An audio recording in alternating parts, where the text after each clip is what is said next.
някои ги правим много по-добре на мултипозиционния терапевтичен стол. Всъщност този стол стои зад вас. Ще ви помоля да разкажете за него, какво представлява той. Много сложна машина ми се вижда, направо космически изглежда.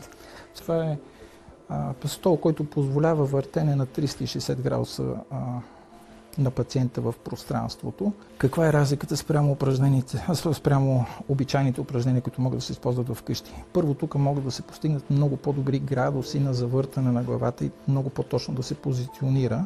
От друга страна, пък на такъв стол хората, които са с ограничена подвижност, това са всички по-възрастни хора, хора с заболявания на врата, хора с скованост в гръбнака и тяхната глава не можем да я манипулираме безопасно, тогава на такъв стол няма проблеми, тъй като пациента е смисъл, т.е. стационарна позиция, превъртаме целият пациент, не само главата му.